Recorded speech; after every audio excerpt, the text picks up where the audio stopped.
All right, we'll start the session. So, good evening, good afternoon, and good morning, depending on which time zone you're joining us from. And a warm welcome to each one of you. Thank you so much for taking your time to join this session. It's great to see you all here. I think, and thank you again for joining us today. My name is Soumya, and I have a pleasure of hosting this very special masterclass where our speaker, Mr. Bharath Kumar, will walk you through this session. Bharath Kumar is a dynamic IT security enthusiast with more than one decade of diversified experience in various security domains, inclusive of network security, web application security, mobile application security, IoT security, cloud security, etc. So, along with real world experience, he has trained more than 2,000 plus people from past 7 years across the globe, right from 16-year-old kid to a 60-year-old CEO, inclusive of students, lecturers, professionals, and corporate leaders.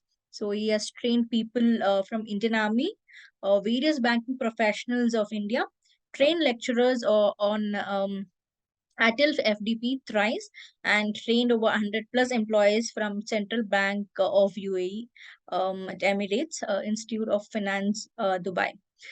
So yes, we have planned this special session to be an engaging and fun session. So keep sending in your comments or any suggestions if you have.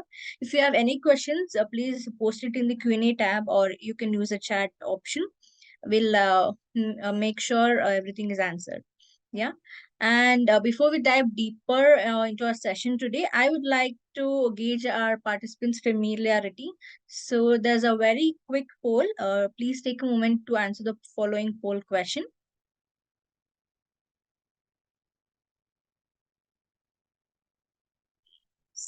Here you go.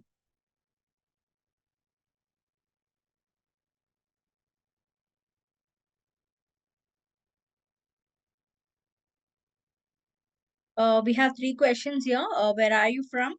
And your total work experience? And did you attend a CH certification training before?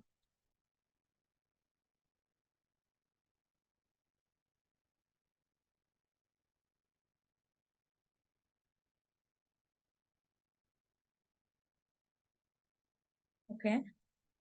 So, Bharat, I hope you're able to see the responses. Yes, Smita. Yeah, I'm able to see it.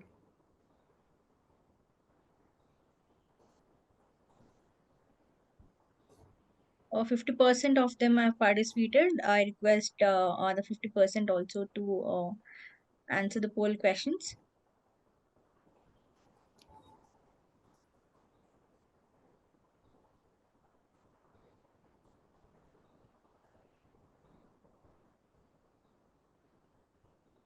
All right.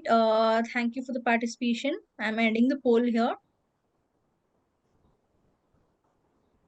Yeah. So I hope you are able to see the responses, Bharat. Yes, yes, I'm able to see it. Am I All audible? right. Yes, you're audible. Yeah. All right. So I'm handing over the session to Bharat. Here you go. Thank you. Great. Hope my screen is visible and I'm Yes. audible loud and clear for everybody. Perfect. Yeah. Great. It's good to know that around 60% of the 60 to 70% of the audience are from India. We are to get a poll output from a couple more people. It's good to know that. Great, and I see one of the attendees more than 10 years of experience, and a couple of them are getting into the domain. Great, good to know you guys, and again, welcome everybody. And as Sumit said, like good morning, good afternoon, and good evening with respect to your time zone. I hope like most of them are in India. So good evening, everybody. In that case, so I'm Bharat, and I'll be giving you a bit of a gist on what is cybersecurity today. With this short time of 1.5 hours, we will be discussing quite a few things on what is cybersecurity, like what is this domain more precisely, and what are the aspects of it. Just to kind of start up with, I hope I hope everybody has at least they are into the computer science background or some IT background. So with that, keeping in mind, if you see the current trends that everybody is moving towards, so each and everything in today's world, it's being moving towards digitalized. So when I say digitalize, right from our olden days transactions, the actual monetary transactions, if you take from that, if you take educations, your the entertainment, and almost even the ticketing system, traveling systems, everything is being digitalized now, and we have been to some extent that even our transport systems, the infotainment systems for our transportations, those things have been digitalized. Money is being digitalized, moreover, and like everything is being too digitalized. Even our documentation, it could be the registrations, it could be of your land and everything. So this entire 22nd century or 21st century, the later part of this 21st century, everything is being digitalized now. So even a person's identity is no more just a human form. A person is also a digitalized version. So we have ourselves been replicated as a digitalized version into the world of internet nowadays. It could be through your emails or Gmail or Google account. It could be your social networkings. It could be your chats and other friend zones. Anyway, so everything in today's world is being digitalized, right from our day start of the day until the end of the day, everything in that case.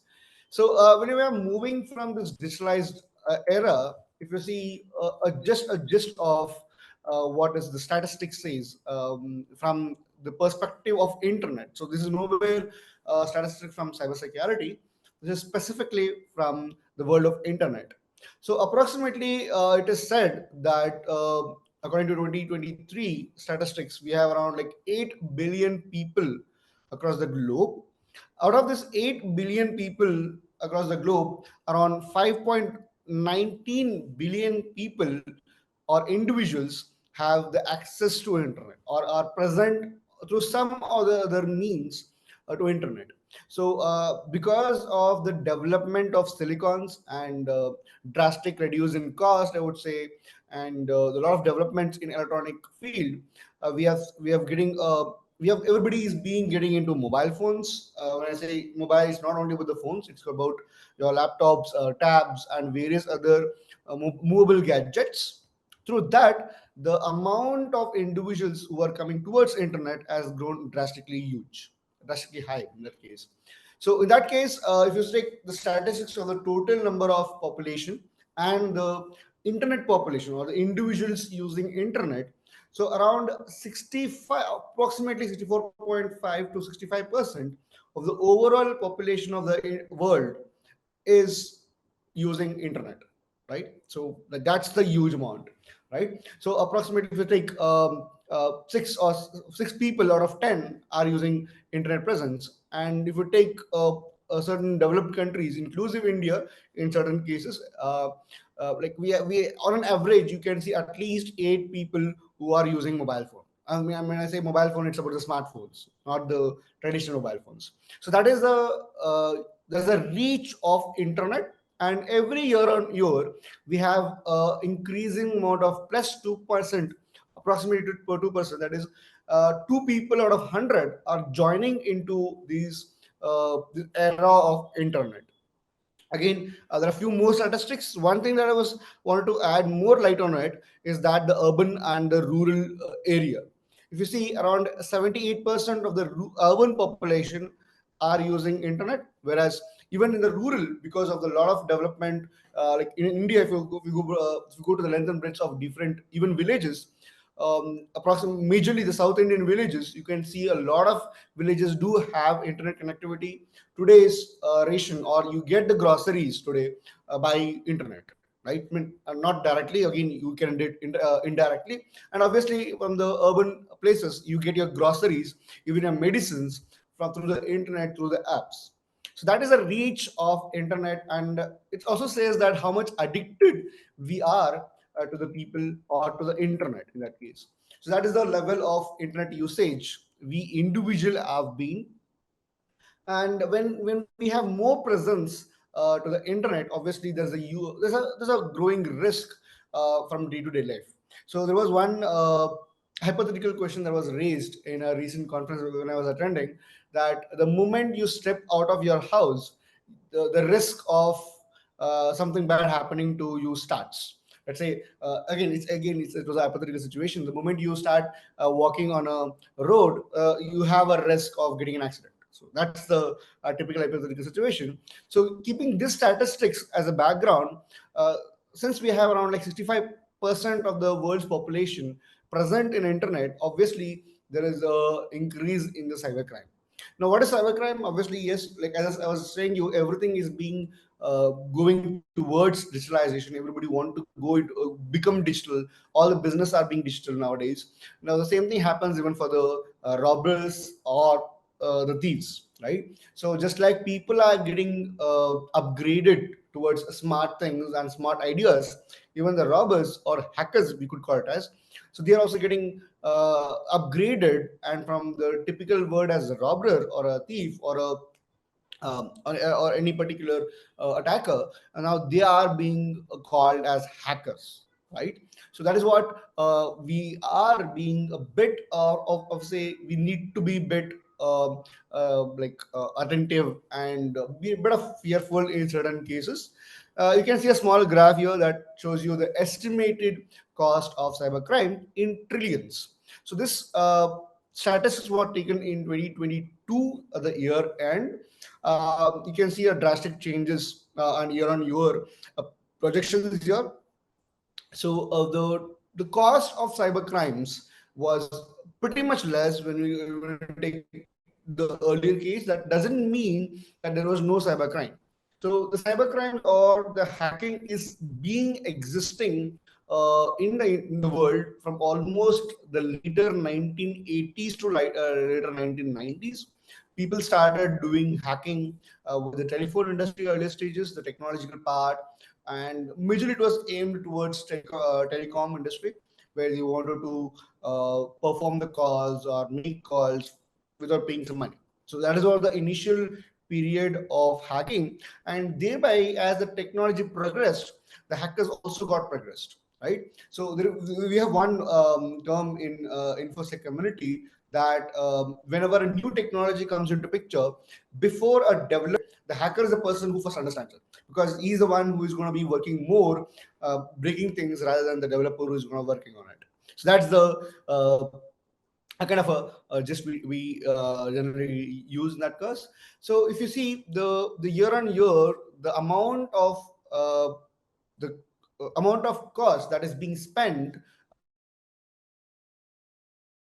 on cybercrime is one gradually, it's been exponentially going up, and year on year it is almost being doubled, right? Or at least around like 50% a raise if you can see in each and year. And you can see there are a lot of projections as well, even though there are a lot of development that's happening on cybersecurity, even from the defensive side, but still year on year the crimes are also being increased. So let me give you a gist of it, how this real world attack happens and what is the meaning of these real worlds. To give you that, I'm just sharing you something called a threat map. Now, what is this threat map? So, threat map is basically a kind of a real world dashboard, or I would say kind of a monitor that people use to understand or to identify the live attacks happening throughout the globe. So, again, multiple defensive tool vendors like the firewall vendors or the IDS IPS vendors or the WAF vendors, usually they are the person who give out this threat map. It's a kind of a indicators that tells you that what is the current threat attack vectors that is happening throughout the globe. The one that you're seeing right now, it's a live feed is happening. You can also do a generic Google.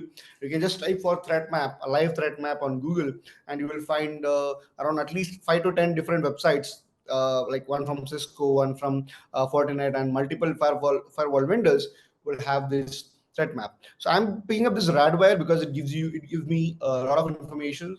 Firstly, it tells you different categories of vulnerabilities. We're gonna sorry attacks, my mistake. In a couple of minutes, we'll be discussing about what are the different attack types that we usually face in cybersecurity, and what are the informations and all those things. But just to give you an insight here, you can just see this dashboard or this world map that you're seeing looks like it looks like a kids game. Usually when we play game like a PUBG or any other military kind of a game or a shooting kind of a game, we have this we have a generally in the play you would usually see somebody is launching a bomb and somebody is firing on somebody else. So that's how it usually looks like, and even this would look like something similar to you as well, because all it is happening here is you can see that some line is being sent from one particular country to another particular country, and you can just see the variation of these numbers. That's it. So but if you go detailedly and understand this, this is, I'm just giving you statistics in terms of R. This is a bracket of an R, and right, still you're able to see these many amount of lines that's going through. These lines are nothing but the attacks that has been initiating from one country to another country. The source where the line is being drawn, that indicates that it's the source country from where the attack is happening, right? And to which country the dot is being sent, that country is a victim country, or basically the attacked country. The right side you could see the top attackers country. Now this, like you can see the top ones are, there are certain countries which are topped in attackers, indicates that attackers are coming from this country or that particular countries, right?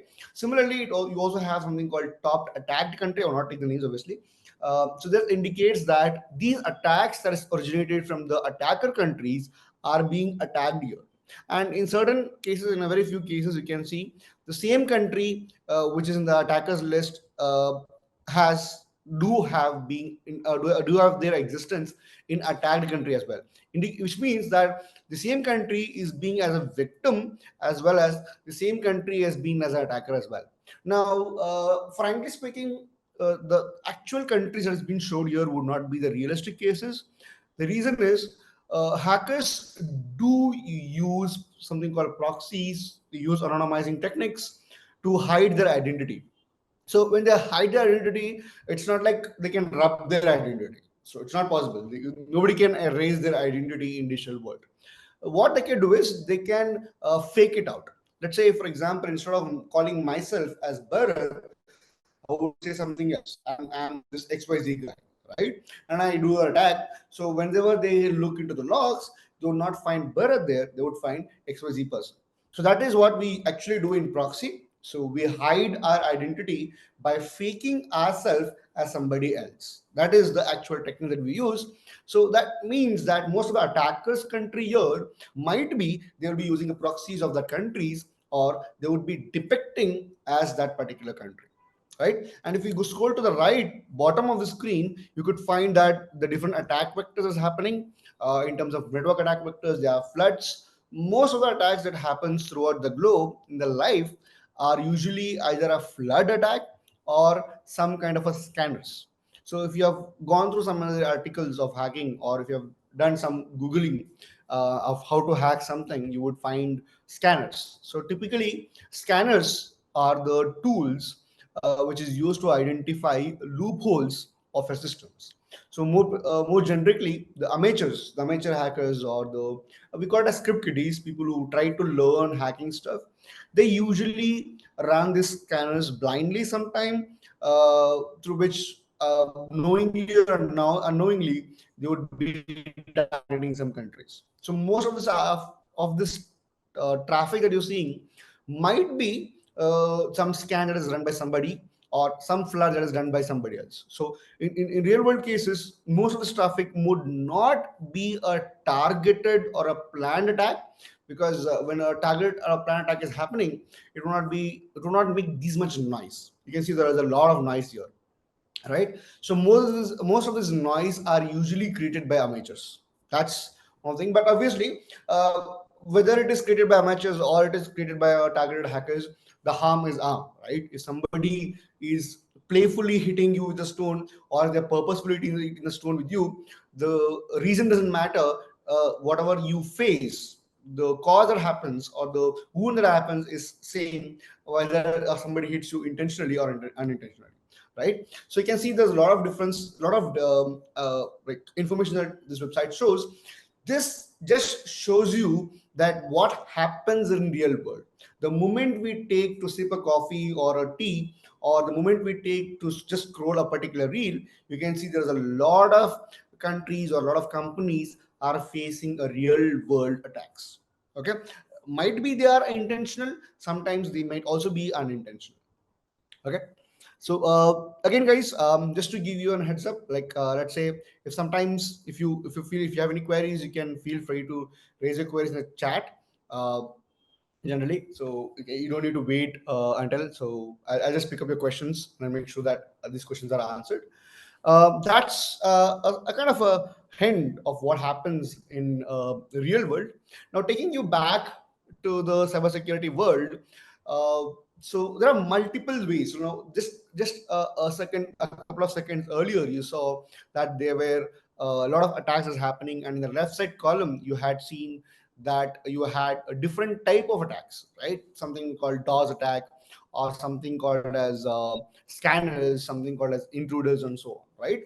So what is this scanners or intruders or these things? Now, just like we have robbery, there are different types of robbery. Like some robbers targeted home, some people do scam, some people do bank robbery, some people steal cars. Very similar to that, even these hackers also do have their own domains, right? So just like every other thief or robber, you also have different type of hackers who are specialized on different specializations.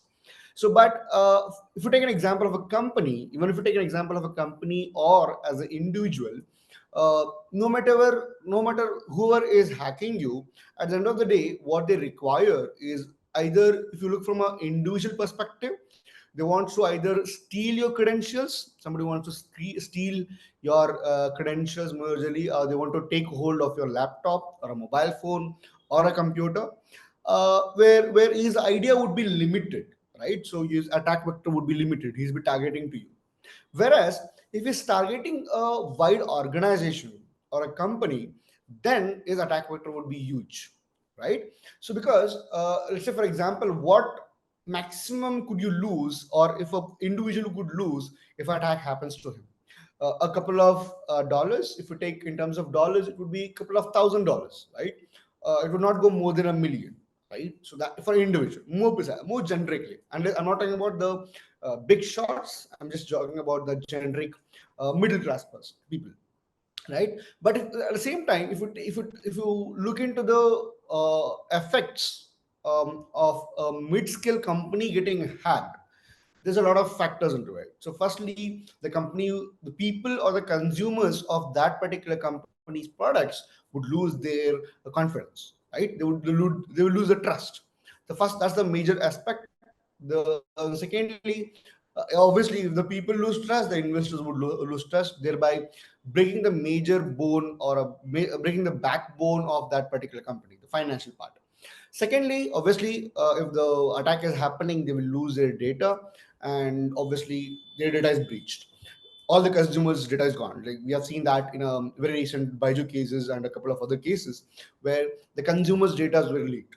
Right. So we as a generic people, we only hear this word that certain database were compromised or certain data was leaked. A lot of people would have heard that the Aadhaar data has been leaked. Some website was compromised. Their your consumers' data was released, and all those things, right? But this is the one thing that we as a generic people understand. But what we see in the field of cybersecurity is there are multiple ways or multiple methods of hacking into different things. Now, multiple ways of getting hacked or multiple people trying to hack is what we generally call as threats. Now, threat is something like something that can happen to you. What are the different ways something can go wrong? That's what these top 15 threats you would see. Most deadliest threat, I would say, for any company which is holding data of any kind of data would be the ransomware attacks. If you take around like 6 years below the line, if you see, there was a huge ransomware attack that actually happened, which has shaken almost the entire British healthcare industry. We call it as one ransomware, which is basically catching hold of your data and asking you for money. So if you go back around like 10 15 years down the line, there was a trend where people used to kidnap their kids or the loved ones and ask for money, right? They would ask you for money, right? So we have been upgraded, or the kidnappers have been upgraded now. Now, instead of targeting your money, or instead of targeting your children's or loved ones, they're targeting your data. So what people do is they take control of your data, they encrypt it in a more technical manner, and they ask you for money if you want to have the data. So if you want to have this data, please give me money. That's it. So that's the upgraded version of kidnapping.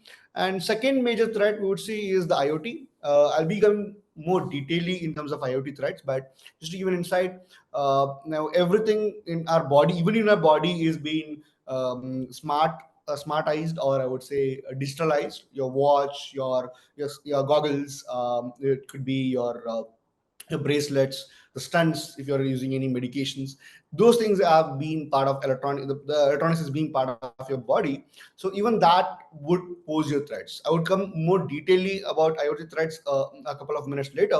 But the device that you think are smart, and the device that you think that is helping you in doing a lot of things, could also be a threat, which can leak your data, and sometimes possibly it could kill you as well. So I'll justify that in a couple of minutes.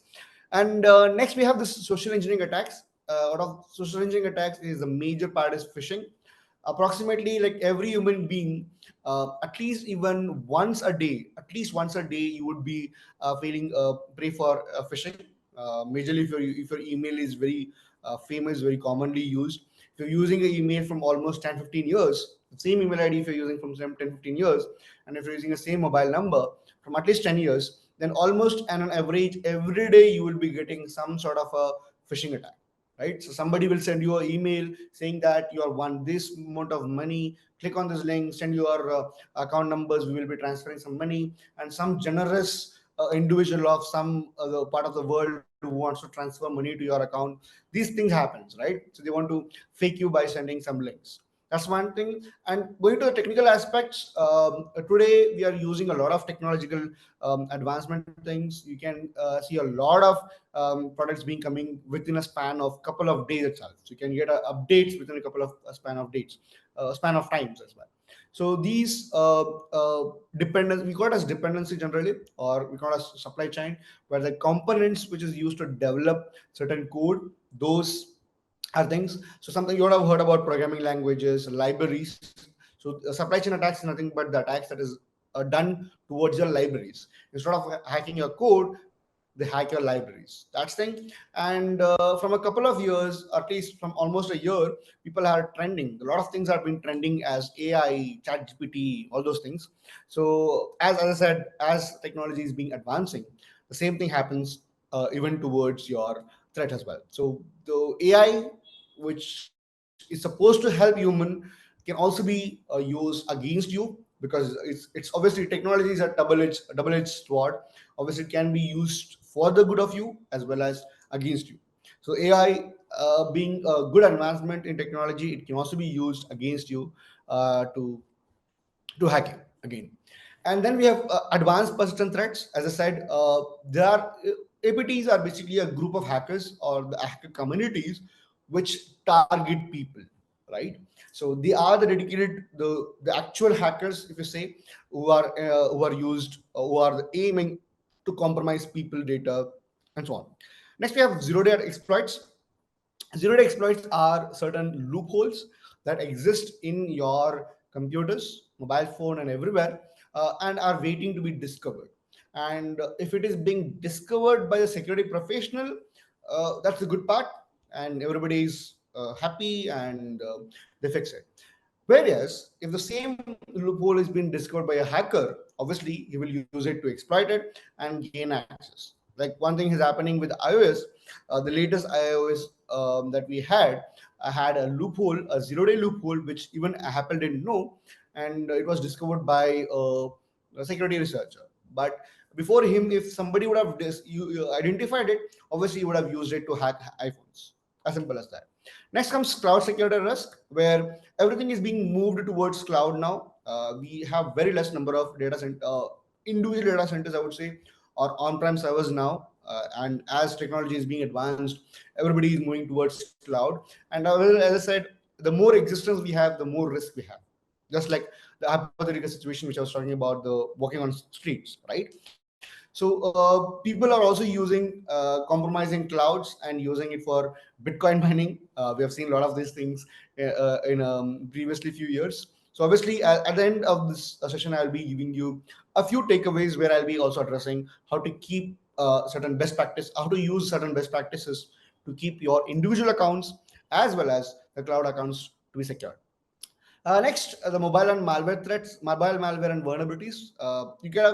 You would have been a prey at some times, that people said you can app, or you would get an ads on app saying that use this app for eKYC, or use this app for loans, use app for games.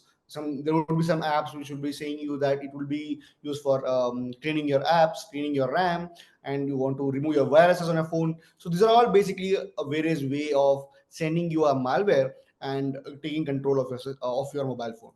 Now these are a generic attacks towards the individuals, whereas you could also find a lot of these attacks from a company perspective as well. Like in this case, the insider threat. Insider threats are a threat, or the people who are working in the organization, and they are knowingly or unknowingly they may harm the particular company.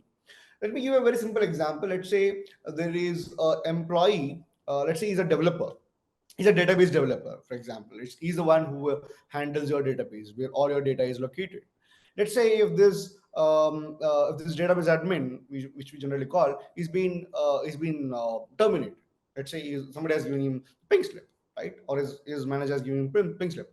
Obviously, he'll be pissed off about his manager, is it not? So he would want to take a revenge on his manager.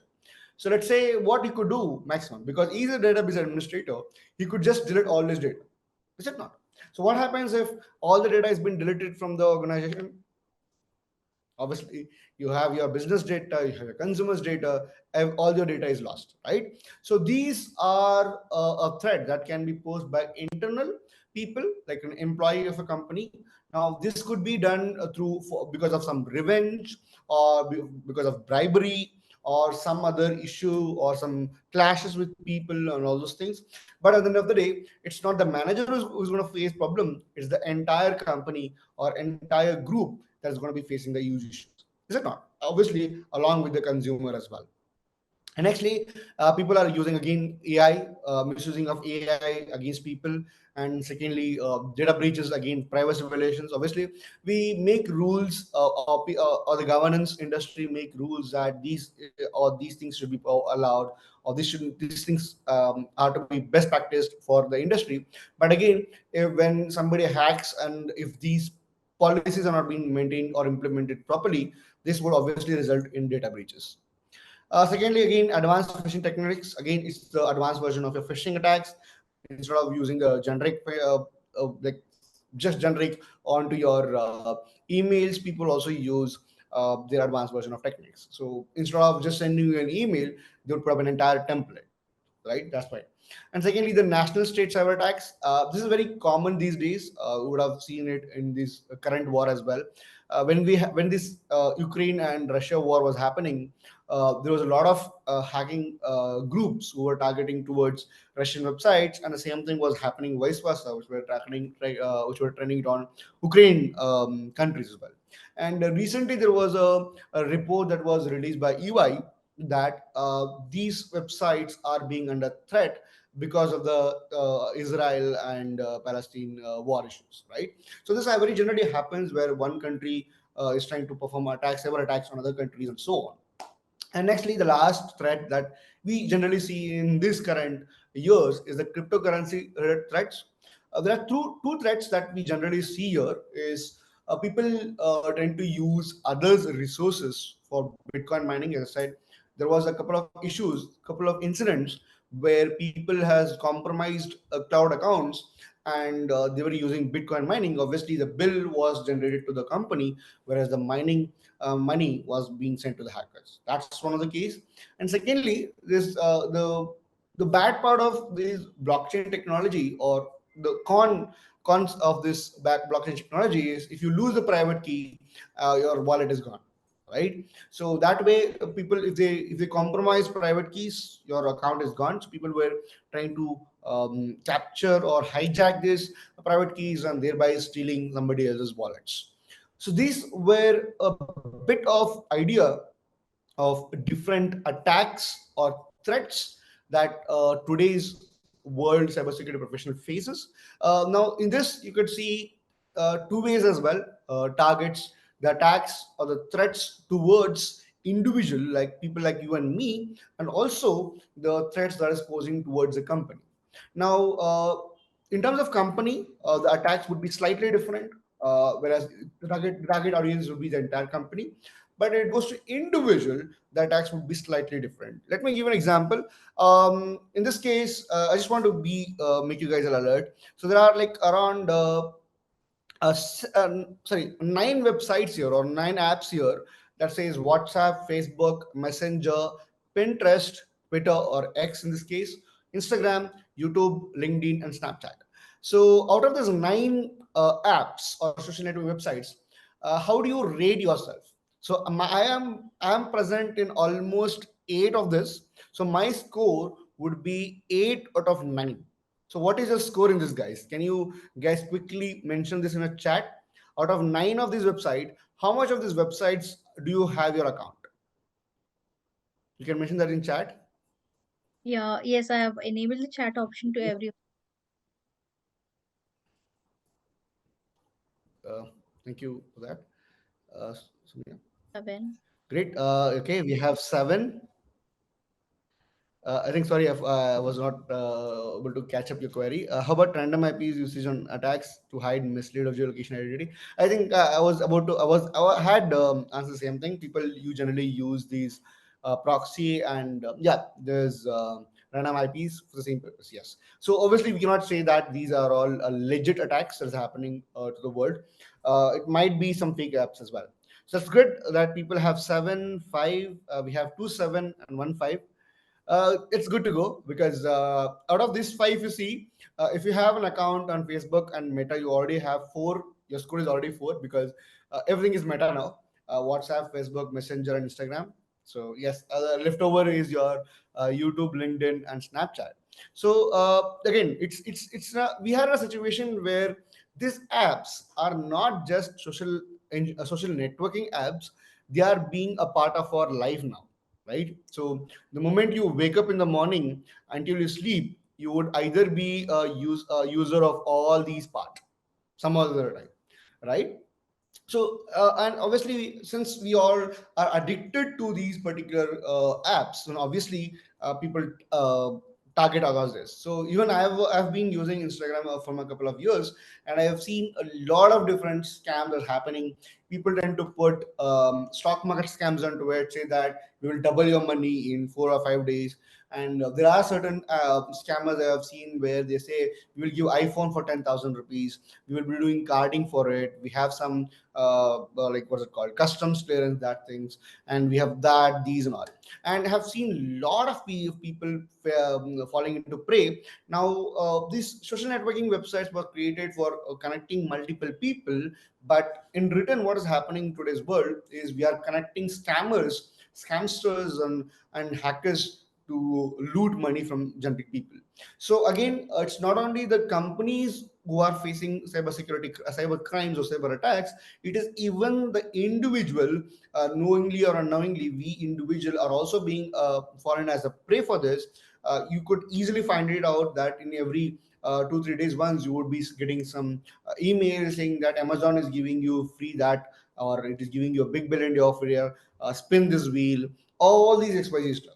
Now, why are these being done? These are done to target you, to get money from you, and if not money, they want the control of your mobile phone, and that too for sometimes, yes, it is for the data.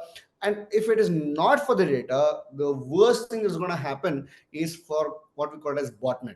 Now, what is botnet? Botnet is something like the hackers want to keep your phone as a slave, right? Let's say, for example, if I'm a professional hacker and I want to target FBI, I'm obviously I'm not going to target FBI or any security agency, but I'm just giving you a hint. Let's say if a hacker who wants to go to a huge organization, something like an FBI, so obviously I'm not that dumb enough that I would directly hack FBI from my own computer, is it not? I know that FBI has so much resources and power they can come directly to me at any point of time. Is it not? So what I would best do is instead of hacking FBI from my own computer, I would hack a bunch of certain people who are not that great in security, and I would take control of that machines. Right, like for example, PCs, mobile phone, tabs, routers, IoT device, and so on. Right, I would collect these many computer, and when I want to hack, actually I want to when I actually want to hack FBI, instead of directing my traffic from my computer, I would redirect the traffic towards these slave computers and then send the traffic to FBI. So when FBI keeps tracking that packet, the source of that particular data, they will come to know they will figure out these slave computers, and obviously they will catch hold of them, and they are the one who's going to be blamed. Right, now this group of slave computers is what we call it as botnets. Now sometimes you might have been seeing that I have heard people saying that what would a hacker do by hacking my computer, my laptop? What a hacker would do capturing my mobile phone? So I don't have anything in it, right? So I have heard a lot of people doing this, but what happens here is people can use your identity.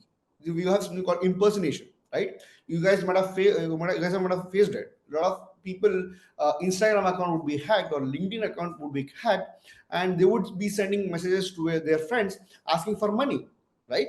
And people who are the close friends trusting that or thinking that this person is a legitimate person, they would transfer you back the money, right? So what is happening here is hacker is using your name, and he is thinking that and the other people is thinking that they're lending money from you from them, and they would transfer the money, whereas the money is going to the hacker, and the person who is being blamed is you, isn't it? So this is what we call it as impersonation.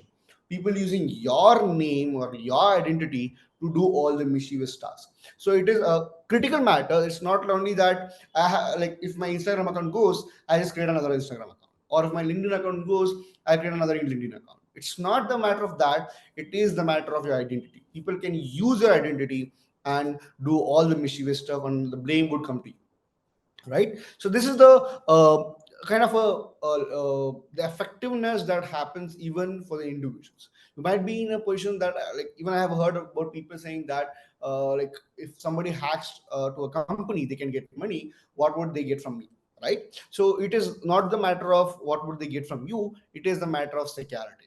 It is also a matter of privacy, right? So even the amount of security that we need to implement for a corporate is as equal as the amount of security that we have to implement even in our personal lives, right? So keeping that as a fact, I'll come to the basics of few security elements. I'll not go to deeper into security. I'll just give you a bit a kind of a brief about what security elements that we have. Firstly, behind all security or behind all IT, the main element or the money in digital world is what we call it as data, right? So the data is the actual money, isn't it?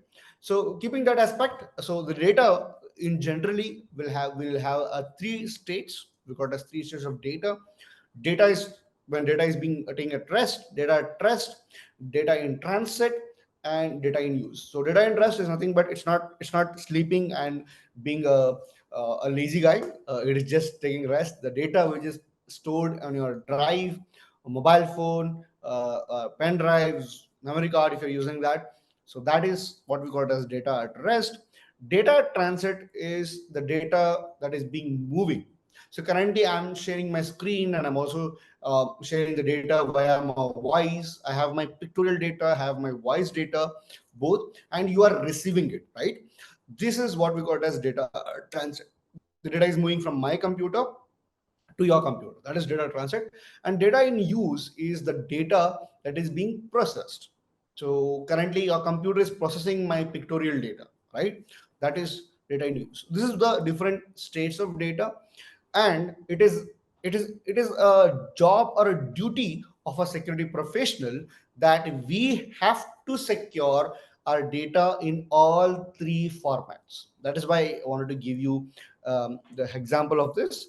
And out of security, we have a common three principle. If somebody has gone through CH or any cybersecurity certificate or any information security related courses we have gone through, they would have started with CIA. So this is what it is.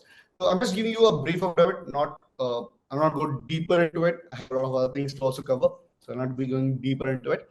So CIA basically means to ensure that your data is secured, our data is not tamperable, and our data. Great. So confidentiality basically tells you that, yeah, it basically tells you that only the authorized person should be able to view data. For example, you are the authorized person for to view this session. Only you should be able to see it, right? So the people who are not registered for the session should not be able to see it. So that is the matter of confidentiality. Second thing is integrity. Integrity basically tells you that how worthiness of a data. It tells you the worthiness of a data. For example, let's say I'm just sharing you a content. Let's say, like, it's not possible that everything that I said would be trustable in that case, because you don't know me from a longer period. So in that case, what do? You check the credibility of it, right? So what is the platform, what is the matter I'm talking about, what is the content of it, and obviously you can verify it, right? So this is the trustworthiness. Integrity ensures that the trust is established between two people, and nobody should be able to manipulate the changes. So some, like, for example, I am sharing my screen, and integrity ensures that there should not be any other medium where somebody else could jump in and start sharing their screen here. That's integrity. And third, availability ensures that for the right people at the right time, the data is delivered. In this case, for example, in our current case, the availability ensures that since you are the authorized people, since you are the authorized user, at any given point of a time, our session should be accessible to you. Either you're using a mobile phone, if you, as long as you're a member of internet, as long as you're the user of internet, you should be able to see the data. That's what availability means. So confidentiality ensures that a data is only sent to the authorized people, not to somebody else. Integrity ensures that there's a trustworthiness of the data between you and me. It also ensures that nobody else should be able to manipulate our communication. Thirdly, availability ensures that at any given point of a time, you should be able to access our data, or I should be able to access your communication. That is what availability ensures in generic, right? And so this is a generic elements of cybersecurity. If you go to deeper into cybersecurity, I have just discussed around like 8 different domains of cybersecurity here. Again, depending upon different context and different companies, they can either add or remove certain and certain domains here, or they can remove a particular domain, or they can merge a particular domain. Again, it varies from different companies and different perspectives as well. Just to give an insight, all these domains that you see is to ensure that your data is secured when it is being stored, when it is being transmitted, and when it is being used. In all the three states, we ensure that the data is secure, right? So, firstly, let me start with IoT. IoT security is a field or a domain where all your IoT devices are secure. Okay, so to ensure that your device is secure, your communications are secure, That is the domain. Second domain is network security, where it ensures your network communication, your LAN, Wi-Fi, your system communication, your VPNs, everything comes under network security. Web and API security are basically your web application or websites that you visit. So the domain where security professionals secure their websites, that is web and API security. Then we have mobile security, where people there are a group of people who ensures that the mobile that you're using, the actual mobile devices that you're using, inclusive of a mobile phone, your PDAs, and a couple of other mobile devices, they are secure, right? And then we have endpoint security. That is basically the team which ensures your antivirus is working properly, firewall is working properly, IDs and IPs are working properly, to ensure that some attackers, no, the attackers should not be able to hack you, or the attackers will not be able to compromise your computers. That is their team. Then we have risk governance, risk and compliance team. This is uh, specifically the bigger organization, where they would do these regulations, auditing, and they verify your compliance. Like we have uh, ISO 9001 for quality assurance and for safety. Similar to that, we also have a lot of compliances in cybersecurity. Like we have HIPAA for health industry, we have PCI DSS for payment card industries, and so on. Right. So there are multiple compliances, governance that the different countries and different bodies suggest for to keep your information secure. So there's a dedicated domain in cybersecurity where people handle only these risk and governance. Then we have SOC, where that is where the people would actually sit on fire and look for incident. A couple of minutes earlier, we saw the threat map, right? This threat map is actually handled by incident handling team and SOC team. So whenever a breach, a security breach or a security event happens in the real world, that is sent to the SOC team, and they are the first people. So consider SOC team is something like a emergency response team in a hospital. So when there's an emergency patient comes to the hospital, there will be a dedicated team who treat them, isn't it? So that is SOC in cybersecurity. Something bad happens, these people go there, check what went wrong, from where the attacker is coming. They first try to block the entrance. They first try to cut the connection between the hackers and the system, and then try to fix them up. That's incident handling and SOC for you. And then we have threat intelligence, which is a recent or a new domain in cybersecurity, where just like we have in our defense industry, we have something called defensive or anti-missile devices, where we can sense the missile coming from the other country, and we can stop it before it even reaches the destination, isn't it? So we can see this ballot. So that is happening on Israel as well. That is Iron Beam or something. So very similar to that, we also have in cybersecurity, where this is a domain where they would foresee what future attacks that we can expect come towards my organization, and I can stop. I can go there and be ready for the upcoming attacks. It is like a precautious way and kind of a active mechanism, or a foreseeing mechanism, where it checks that what are all attacks that I can expect in future, and I keep myself ready. It's something like a vaccination. So before even what's it called, infection enters into your body, you have a vaccination, so that when something really comes in, you are ready for it, and it does not impact your system.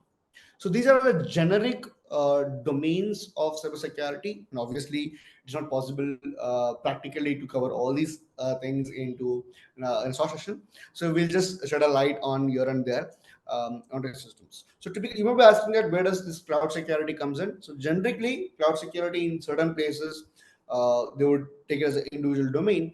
I was in the perspective of adding it into a network security. That is why I don't see cloud security as a dedicated domain here. Then I want to keep this session more into a specific user specific and a bit of turning towards industry. So that is why I have taken a small case study of securing your home network. Now we have this ripple effect. generally in our Indian mythology in that case, that first me and then my family and then my town, then my nature or my jurisdiction, and then to the country and then to the world, right? That's the human psychology that we usually use. Keeping that as a matter of fact, I have just taken a small case study of how or what actually happens in your home and how can you secure your home first. So keeping that as aspect, I'm just taking a simple example here. If you see, you have a smart device in your home, you have Wi-Fi, and if you see your house, your Wi-Fi router is connected to multiple devices, right? First of all, your mobile phone, your laptops are connected to it, and every day and nowadays everything is being smart. So your TV obviously is being connected, your tablets, your music players, your smartphones, and thanks to the world of IoT, that your lighting systems are also connected to the internet, right? Your Wi-Fi, right? So your sensors, your CCTV cameras, everything is connected to your home network, isn't it? So keeping this, now what can go wrong is, let's say, since you have connected a lot of things into one particular network, by any chance, if a hacker gets hold or gets into your networks for some means, right? There are multiple ways to get into your network, or sometimes it is not necessary to get into a network. There's a vulnerability called crack, through which you don't need to get into the network, you can still sniff your data. So in that case, if some to some mechanism, if a hacker gets into your network, in that case, just imagine what can go wrong. So the hacker will have a complete control on the data that exchange between your smart TVs. What you guys are printing, you can see that. What are your network feed, your camera feed, he can see it. He can literally control your lights. I have worked on multiple POC on smart bulbs. So if you're a part of your Wi-Fi network, then pretty much they can control your smart lights, and in a midnight somebody can just turn on your light, or else you can also steal your credentials, do a lot more things, right? So this is the gist of what can go wrong if a hacker enters into your home network. Now in that case, what can we do? So that one of the very easiest step that everybody can do, that I have taken here, is regularly check your devices on your network. So usually the home router that you're using would have a login page, and if you log in into that, that is where you configure your Wi-Fi password and your broadband connection type and all those things. If you log in there, you would have an option called client list, or inside LAN settings or inside local network settings, you would find this client list page, where you can see the list of all the connected device in your home network. Now in my system, I have just taken it in a very idle mechanism, idle mode. So you can see my two of my phones and on my laptop, and the other device was my smart device. I have purposefully named it as unknown device, just for this POC here, just for this session here. So any unknown device, if you literally find any unknown device, make sure you restart your router, change your passwords, change your router passwords, because this indicates that there is a device which you do not know in your network. Now I would not say you to just randomly put or blindly put it. You can just go to your mobile phone, laptop, even your TV, even an IoT device, to check what is their IP address. You can just go to, if you just Google out how do you find my IP address for my smart TV, how to find IP address on my mobile phone, you can obviously find all those things, right? So check your IP address on your mobile phone, check your IP address on your smart TV, go back to this client list, check if both matches, and if you find anything that is fishy, quickly change your Wi-Fi password, so that at least temporarily you're disconnecting that user out of your network, right? So if you disconnect that user from out of the network, that itself can act as a single layer of defense, right? Obviously I would not say that you are completely being secured just by changing your password. I would not say that. It is a single line of defense, so at least to some extent it can make you secure. This is one of the things that you can do on your home network. Uh, Now coming to the second, or the uh, Sure, sure. Thank you on that. I'll answer sure on that. I'll also be sharing a couple of our takeaways as well. No issues. I'll also help you out, but more of that on the end, right? So I'll give you a lot more details on how you can use start a career and all those things. I have very few things. We'll cover that and we'll come to the career part, right? So this was specifically in terms of home network. It's like next things which I wanted to add up is your smart device. If you just go to YouTube and search for smart devices under 500, you can find a huge amount of list. So trust me, you can find a smartwatch, you can find a smart bulb, uh, your goggles. You can see there are the n number of smart devices on internet today, and almost everything is being smart. So apart from human, everything is being smart now, right? So we had a meme a couple of years. I'm talking about when these Intel chipsets used to be coming very commonly, and olden days, your CPU box used to have a sticker called as Intel inside.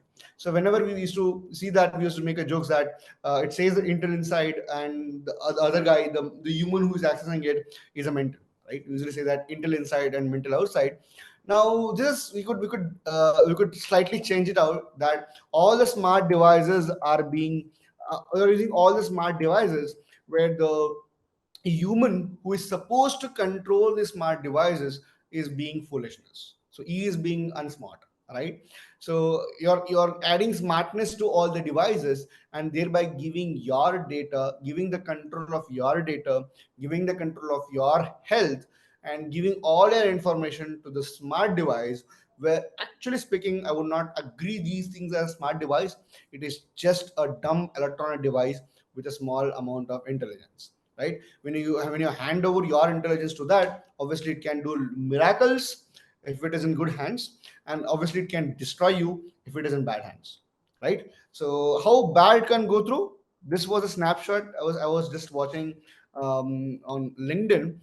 There was one person. I'm not completely sure about what's the background, but I just wanted to share you that what is the common mistake that people make. Even the people who are the top edge or on the global perspective also make mistake. Can somebody find what is wrong with this picture, please? Can somebody find what is wrong with this picture? Somebody, we need somebody who has um, good vision in that case. Yes, exactly. If we see the left shoulder of this gentleman here, you can literally see it writes. There's a sheet of paper which is stuck on the shelf which says passwords, which means that all of his passwords are actually written on those and that sheet, and is being used in it. So basically, if you have a very good lens, thank God it's not that great lens here. We are not able to make out the password, but you could still able to make out that there are few passwords here, and that's the foolishness that people use. We are making our devices smarter, and we are getting day by day we are getting foolish, right? So this is a major problem that we face usually. And second major things is our device that we're using. Now, as I said, even your entire body is being uh, filled with all the smart devices. Now, smart device has been escalated or upgraded, and they have been a part of a body, either for the stunts or the insulin pump. It could be or EMG devices or the sensors on various sensors on a devices. We also have a various autocorrective devices, that is like an insulin pump that pumps your insulin to your body based on your glucose activity. Same thing in terms of body temperature, same thing in terms of blood pressure, which will control your body. So this is meant to control and monitor the patient's health in emergency situations.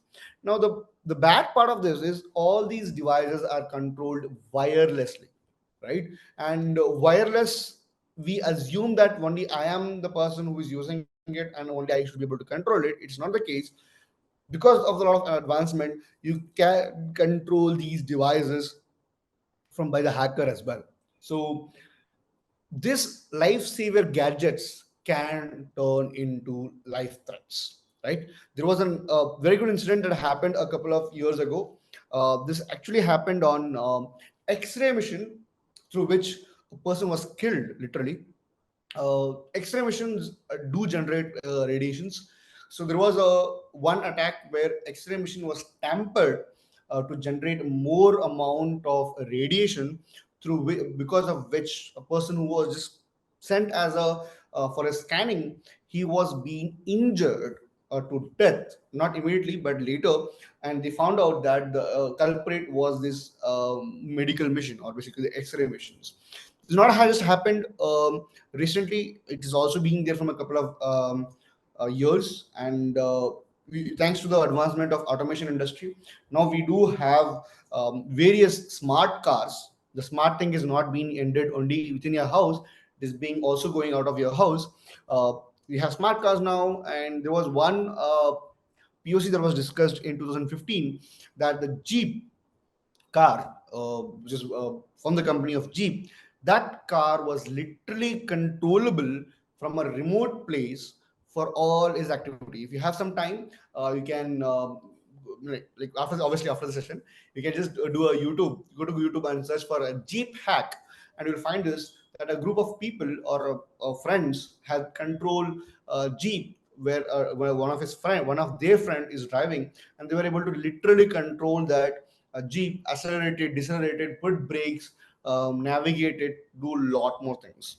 So this is the uh, breadth of what can go wrong in IoT industry. Now, how can you secure it? It's pretty simple. Everything is in your hand, at least to some extent. So make sure you keep your password secure. I would recommend, I would strongly recommend, instead of using password, use pass phrases. Now, what is pass phrase? It's basically a long string instead of using just one word. And make sure you use your passwords or pass phrases as toothbrush. It is recommended by a 10 test that you have to change your toothbrush every 90 days. The same thing, same mechanism we recommend even for passwords. Make sure you rotate them every quarterly once, right? Like once in a quarter, right? So every 90 days once you can change it. Make sure you enable your MFA, a multi-factor authentication, on all your accounts. And make sure you use updates on your updated softwares on your mobile phone, on your all your digital device. I'm not talking about only about mobile phone or laptops, even on a smart devices, even on your TVs, even on a CCTV camera. Make sure the firmware, apps, software, library, everything is running on a updated software. And mainly, never ever skip your security updates. I've seen a lot of people saying that the updates will take a lot of time, I would require a lot of internet, there's a charge issue on mobile phone, or there is less charge in my laptop, let me skip the update. So make sure you never skip your updates. Either it could be on your mobile phone, it could be on your laptop or a smart TV as well. Nextly, if you're using a good laptop, make sure you enable disk encryption, so that even if you lose, if somebody stole your laptop also, they will not be able to get the data. So ensure you use disk encryption on a laptop. Secondly, keep track of your account. It could be offline, online, all your accounts.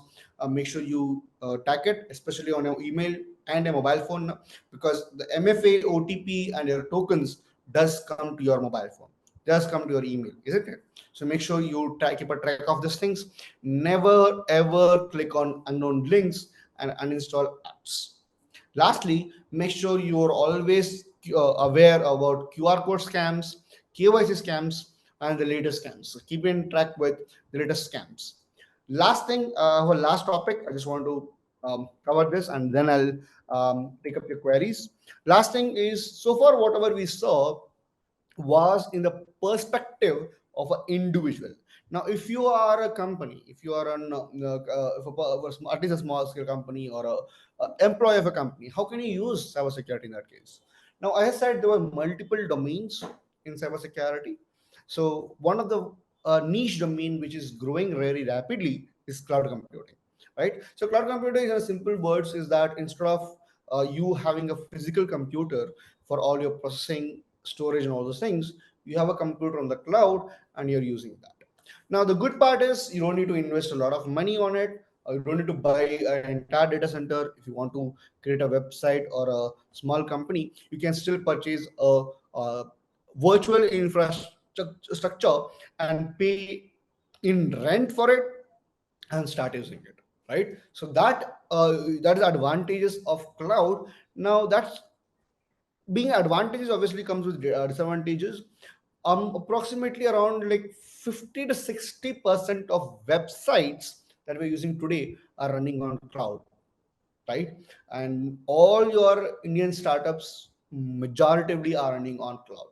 Now that tells you that how much amount of presence that we have in cloud. But the major threat in cloud is a lot of threats in it. One thing is your data breaches.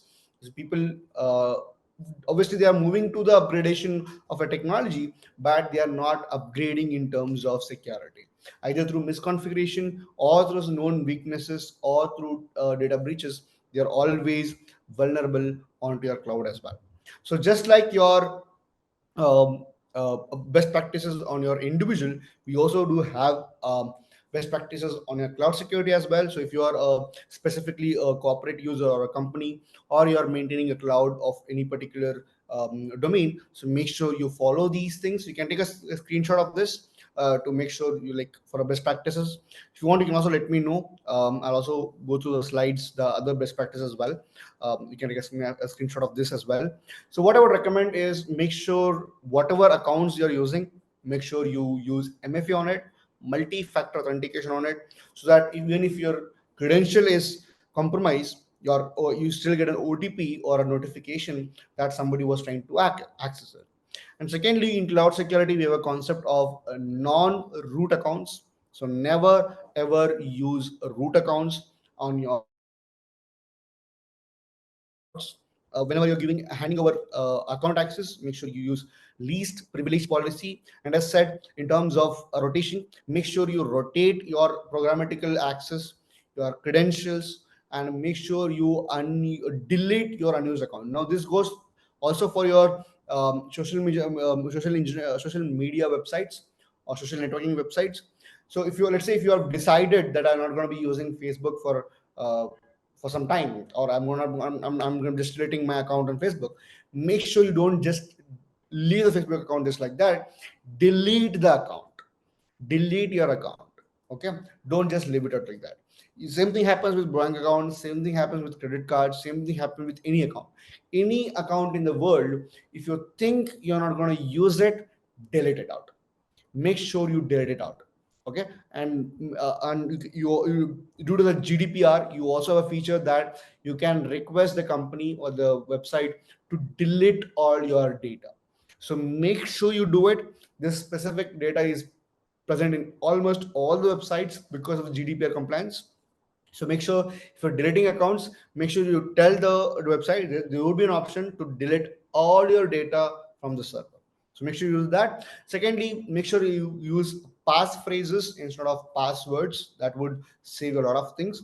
And make sure you monitor your activities, monitor your bills, even on a cloud. So to that extent, you will be able to be you can prevent certain amount of scams from it. Always keep backup, always keep encrypt your data. And one of the common mistake I have been seeing from almost a decade now, wherever I have been worked, I have educated a lot of people on this. The last point: never ever leave your system unattended. Okay, if you're using a laptop, if you're taking a coffee break, if you're going for a short break, if you want to just stretch your legs going out of the computer, whenever you are moving out of this laptop or of a computer, when you're going out of this laptop or a computer, make sure you either log off your device or shut down the device. Never ever leave your system unattended. It could either be in your office, it could be in a coffee shop, anywhere. Okay, anywhere in the world. I even lock my laptop even if I'm being on my home. Okay, so that's the kind of an etiquette, cybersecurity etiquette that we usually use for this purpose, right? And lastly, I would recommend to use a phishing website if you're looking for a phishing website, or if there are certain websites you're looking for to verify if this website is legitimate, and if the offer is legitimate, then I would recommend you guys to go to this website called as virustotal.com. So this is a pretty much simple website where you can verify if the link that you have got or the URL that you have got, is it a scam? Does it contain a malware? Those things you can pretty much easily verify here. Or if you find that there is some exe file or some apk file or some other file on your system, you have a doubt that it could be a malware, then you could go to this website, and you can just import this particular file there and look if it is a malware or not. Okay, so these are the couple of best practices. If you want, I'll also repopulate my previous best practices as well. If you want, you can take a screenshot of this. I hope it's done. So this was a short brief of what is cybersecurity and how can you use it. Now, obviously, I was just giving you an insight about how do you secure yourself. Now, this was about in terms of individual. Now, obviously, this is the amount of credibility what cybersecurity has, and obviously at the same amount of niche is what that is required in industry. So we are thinking from an individual perspective. Obviously, if we need one person for one particular person to secure their data, in terms of company where you have hundreds of consumers, hundreds of customers, and their users data, just imagine how much ever cybersecurity professionals you would be requiring for companies. So this is one of the most growing domain in the IT industry. The more job opportunities are coming day by day in all the eight domains. Then certain companies they also have a different other domains. We have DevSecOps, we have cloud security, we have AI security, we have auditors that is happening in security. So there are multiple opportunities in cybersecurity. So this is about the overall session. So we'll be opening up the QA part. So please let us know your queries in the chat. So I'll start as attending the queries that is being asked in the chat earlier. Okay, and yeah, we'll start with that. There was one query. It was from okay, Vinay Bhaskar. So can I have a contact number so that I can get information about how to start? So basically, to start your cybersecurity career, it's not a rocket science. So it's just like any other domain. So start with the basics. There's something called ethical hacking certification. There's something called CEH, and there are multiple courses that we can find with KnowledgeHut, where you can start up your cybersecurity knowledge. So start up with that. Basically, the basics of networking, the basics of CIA, what are the different phases of hacking. So that is where you can easily start with cybersecurity, and recommended to do any certification on cybersecurity. That would be the best stepping stone for you to start with cybersecurity part. Okay, so yeah, so we are open to the queries. So please let us know if you have any queries. Meanwhile, I'm just handing over session to Soumya. It's over to you, man. Yes, Bharat, thank you so much. It was a really very helpful session, I think, for everyone. Could you please share your LinkedIn ID for the participants so that they can get connected with you on LinkedIn?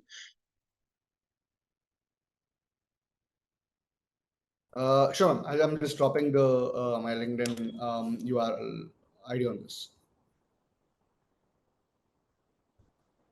Yeah. So if you have any queries, you can raise your hand. If you want to talk to Bharat, I'll unmute, allow you to talk. And if you're unable to talk, you can always use the chat option. The Q&A session is on for you all. So please ask any questions or any doubts you have.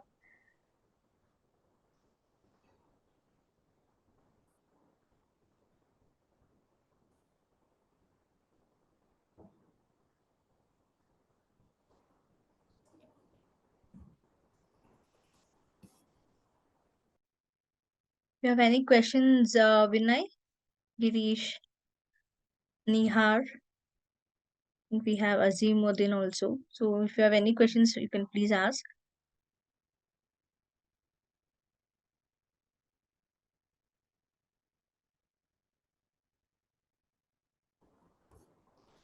Thank you, Girish, for that. Yes, it was really very helpful. We all learned, many things through this session. Thank you on that. And thank you all for being very patient learners and attendees for this. Yes. So I think we'll plan more sessions with Bharat in the coming months. Please visit our KnowledgeHut website and please get registered. Thank you, Smriti. Yeah. If we do not have any questions, I think we are good to wrap the session, Bharat. Sure. Yeah. Thank you so much, everyone. Again. We'll see you all in the next session. Thank you. Thank you, everyone.